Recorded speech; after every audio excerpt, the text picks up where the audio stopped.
babaguhin niya at iwawasto niya ang papel ng Marcos sa kasaysayan ng Pilipinas. Gaya po ni Super Ate to the President na Amy Marcos, yung pong paniwala ko na dahil binigyan sila ng pangalawang pagkakataon, lilinisin naman nila ang kanilang pangalan para naman maiwasto ang kanilang lugar sa kasaysayan ng Pilipinas. Pero ano pong nangyari? Abay, wala pang isang taon, naging malinaw na wala silang agenda na iwasto ang kanilang pangalan sa kasaysayan ng Pilipinas. Kung hindi, ang kanilang agenda, ulitin muli ang kasaysayan ng Pilipinas sa ilalim ng Marcos administration. Ano ibig sabihin ko? Di ba po, si Marcos, nung talagang it became imminent na hindi na siya pwedeng manatili sa presidente, ang ginawa, deklara ng martial law. Binaliwala ang saligang batas. Pinadlock ang Senado, pinadlock ang Kongreso, naglagay ng mga rubber stamp sa Supreme Court. Anong ginawa ni Marcos Jr.?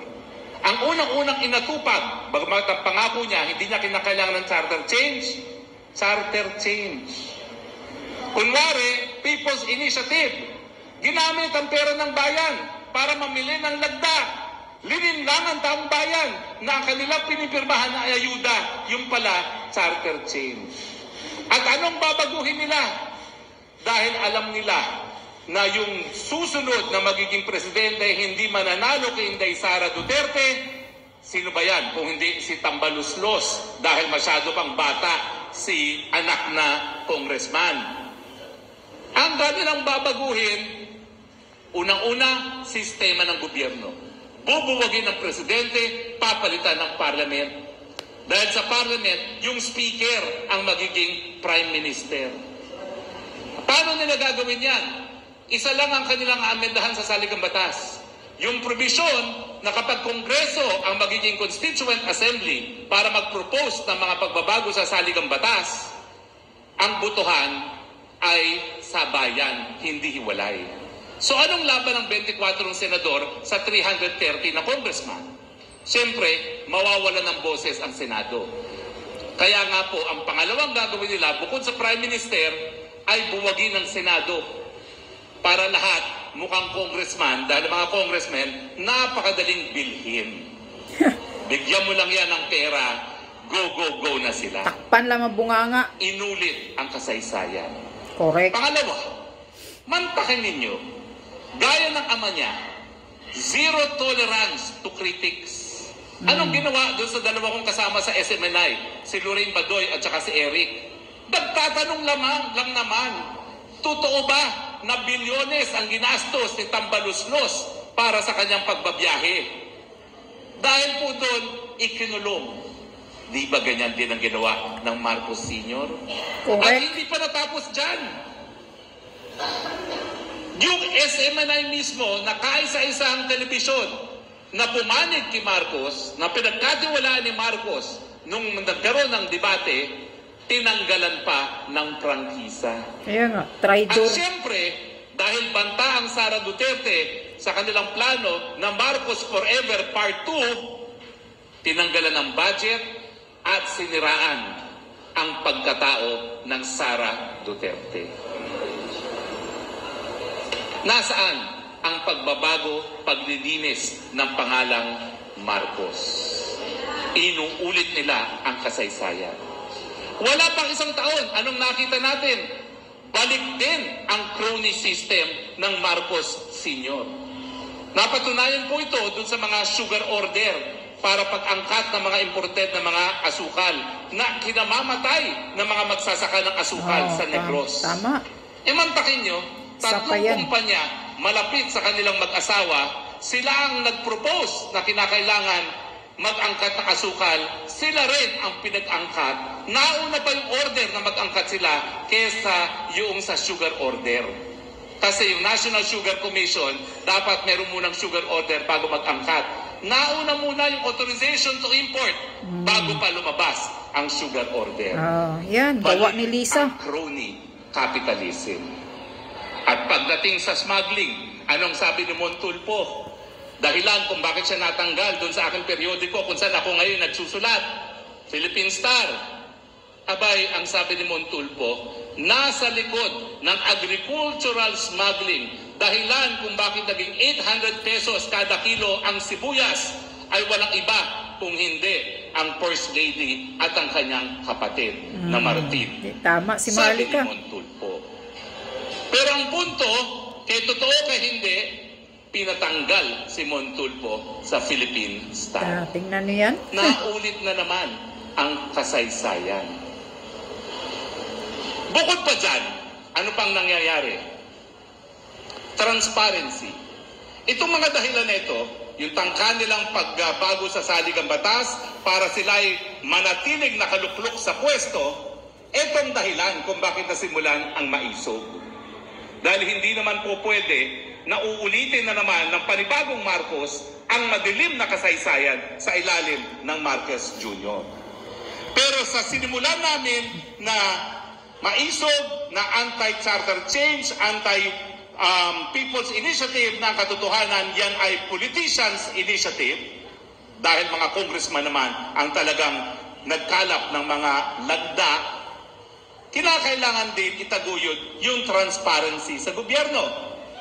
Bakit kinakailangan ng transparency? Kasi ang transparency po, nakasaad ngayon yan sa saligang batas ng 1987.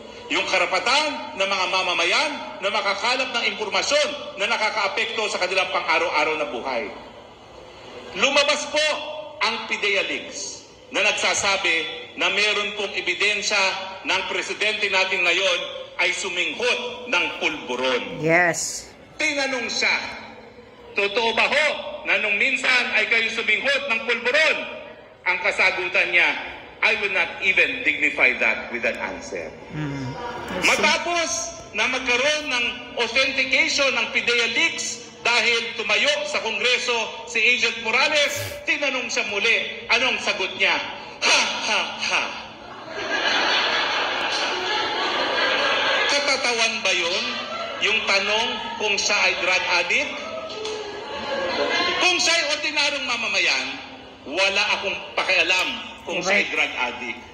Pero dahil siya ay presidente, ang dapat nating malaman, itong cocaine, ang pulburon, nakaka-impluwensya ba yan sa iyong desisyon na makipaggera ngayon sa China, ang pangalawang pinakamalakas na bansa sa daigdig? Yung paggamit ng pulburon na nagiging dahilan para sa anxiety attack, sa panic attack, yan bang dahilan kung bakit kinaladkad mo ang Pilipinas ngayon sa gera na wala naman tayong interes? Anong interest natin makipaggera sa China? Ang China ang #1 trading partner ng Pilipinas. Ang China, nung panahon ni Duterte, ang #1 na namumuhunan sa Pilipinas. Ang China, nung panahon ni Duterte, #2 sa pagdating ng mga turista. Anong dahilan natin para makipag-away dun sa #1 trading partner natin? Bakit ang Estados Unidos, #1, nakakompetensya ng China, nag-uusap palagi ang mga presidente at ang mga gabinete? Bakit si Marcos Jr. ayaw makipag-usap? Yan ba'y epekto ng pulburon? Correct. Kaya kailangan sumagot siya ng tama, lalong-lalo na mukhang mailalabas na ang pulburon video. Yes. Yan. Isang araw na lang, lalabas na yung video na yan. Sa Vancouver, ang world premiere ng pulburon video.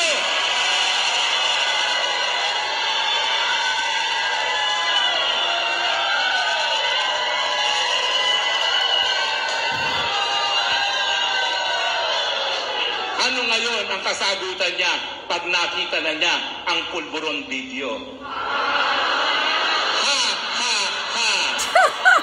Fake yan. Well, Marcos Jr., meron pong authentication ang pulburon video, hindi AI, at ikaw talaga yan sa video na yan. Yes. Papayag pa kayo ng presidente ng Pilipinas, banag! Correct. Papayag pa kayo ng presidente ng Pilipinas, adik! Drug addict, cocaine addict, President of the Philippines. Sa reputasyon ng Pilipino sa buong mundo. Maglalakad kayo sa Vancouver. Oh, you're from the Philippines. Your president, coke addict. Ang sagot nyo, no. He is addictus benedictus. Yan pong ibig sabihin ng transparency. Ano ang relasyon sa iyong estado ng pag-iisip sa mga desisyon mo para kaladkarin sa gera ang Pilipinas? Ano ang relasyon sa estado ng pag-iisip mo sa katotohanan na ang pagkagutom ngayon pinakamatindi sa kasaysayan ng Pilipinas sa ilalim ng Marcos Jr.? Correct. Ano ang relasyon ng iyong estado ng pag-iisip sa katotohanan na ang piso ngayon pinakabagsak sa lahat ng currency sa buong daigdig at Correct. nandito ang economist na Dr. Bato na siya po magpapatunay na yan po ang nangyayari.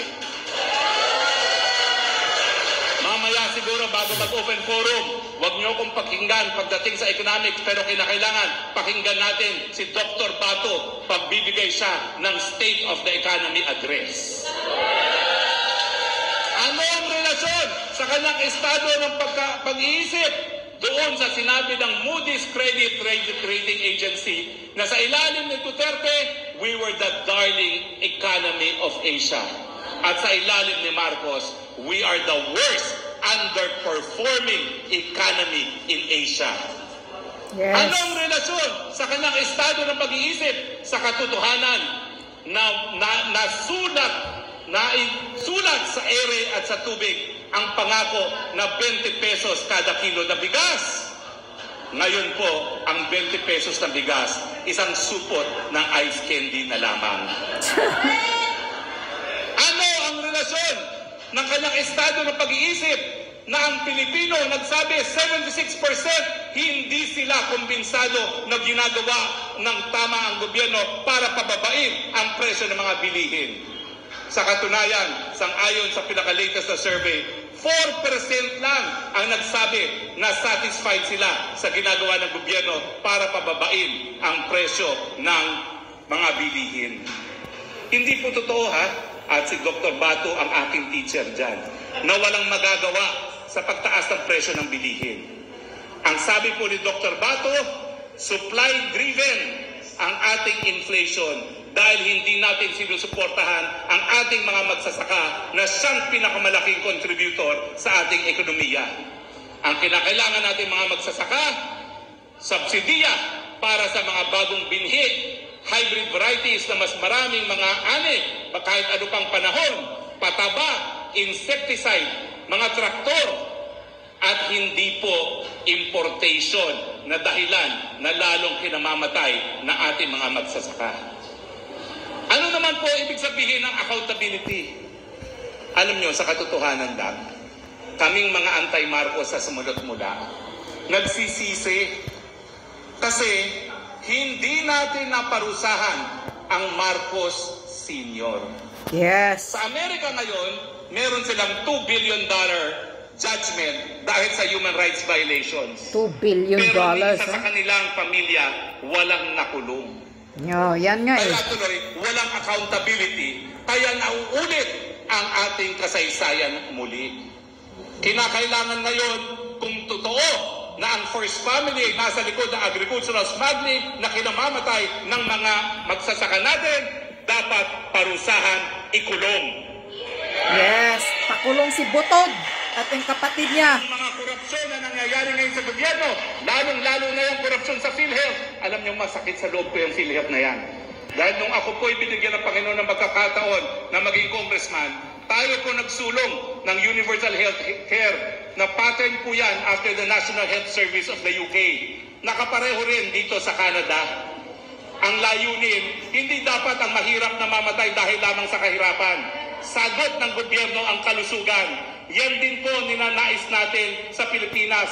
Batas na po yan. Anong ginawa nila? 90 billion ibinalik sa gobyerno para mapunta sa korupsyon, para sa Maharlika Fund, hindi para sa mga benepisyo ng mga may sakit sa Pilipinas. O di naman kaya pababain ang premium. Pasok sa Maharlika Funds ang 90 billion. Meron ng batas, hindi pa sinunod.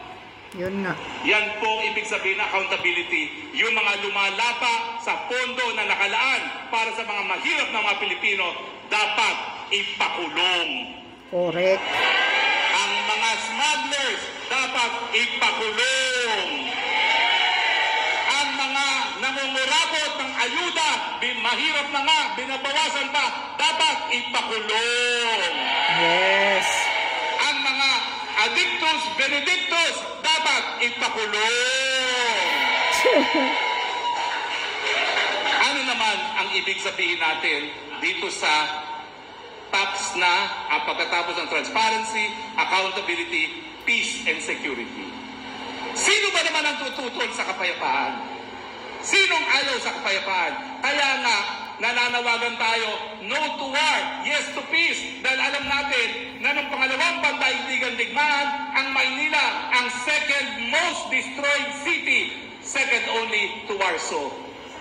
Bakit papayag na naman tayo na magkakaroon ng digmaan? Wala namang interes ang Pilipino, mawawasak na naman ang sambayan ng Pilipino. Pero yung tinatawag na peace and security, yan po ay dahil bagamat sinasabi ni Marcos Jr. na napulbos na ang teroristang CPPA-NPA na ngayon po ay nasa labas, nagpipikit. Terorista kayo! Ang sabi nila, napulbos na yung mga teroristang yan. Bakit ka makikipag-usap ng kapayapaan sa mga terorista?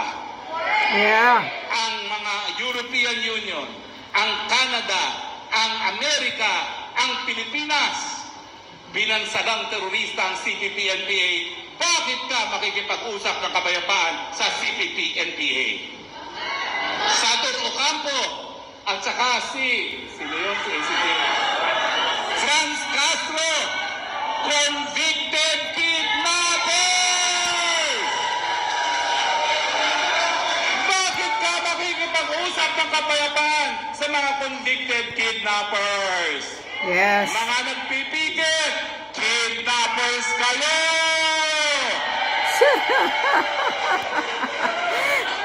Ay, Roque, grabe. Kaya po ito mga kadahilanan kung bakit kinakailangan tayong maging maisog. Yes. Alam ko po napakaganda ng buhay nyo dito sa Vancouver. Kung ako po nung kabataan ko nakarating sa Vancouver, sabi ko sa aking Tito Pete, dito na siguro ako nanirahan. Napakalinis ng hangin. Napakalinis ng kapaligiran. Napakadaming puno. Libre ang paggamot. Libre ang paaral. Yan po ang pangarap ko para sa Pilipinas. Maging kasing progresibo at ganda ng Vancouver. Pero bagamat kayo narito na sa Vancouver, Pilipino pa rin po kayo. At maninindigan si Dr. Bato na kung wala ang remittance sa OFW sa kapagpakan ng Marcos Jr. Administration, wala na po tayong ekonomiya to speak of. Lumulutang lang tayo dahil po sa mga padala nyo sa Pilipinas. Correct. Kaya naririto po kami ngayon dahil alam namin kayo ang pinaka-importanting stakeholder sa Pilipinas. Kung wala kayo, walang perang kukurakutin ang mga Marcos administration. Yes. Pero kinakailangan po iparinig ninyo ang boses ninyo na itong Marcos Jr. mas matindi pa kay Marcos Sr. Bakit? Dahil si Marcos Sr. bagamat siya'y nanupil ng karapatan, bagamat siya'y nagpakulong ng mga kritiko, bagamat siya'y kurap, nagdeklara ng martial law. Marcos Jr. walang deklarasyon ng martial law. Ibig sabihin, walang remedyo pag walang legal at faktual na dahilan o basihan ang kanyang panunupil sa ating karapatan. So bakit po tayo nagtitipon-tipon?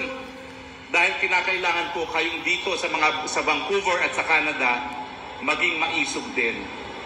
Ipaalam niyo po sa inyong mga kababayan dito sa Canada at sa inyong gobyerno kung ganong kasutil at kataksil ang Marcos Jr. Administration. Bakit? Sa dami ng biyahe ni Marcos Jr., ang kanyang pantasya sa isipan niya, siya ay superstar sa world market. Pero ang katotohanan, hoy Marcos Jr., alam namin na hindi gaya ng ama mo na diktador, ikaw ay isang adiktador! Adiktador, bangag, Sa ating Marcos. mga Filipino-Canadians, maisip ba kayo? Anong husga nyo kay Marcos Jr.? Anong dapat gawin ni Marcos Jr.? At sinong karapat-dapat na mamuno sa Pilipinas? Sino? Ako, maraming salamat po. Maya-maya po, tayo'y magkakaroon ng open forum. So tayo po'y magdadialogo. Maraming salamat, mga kapwa maisog.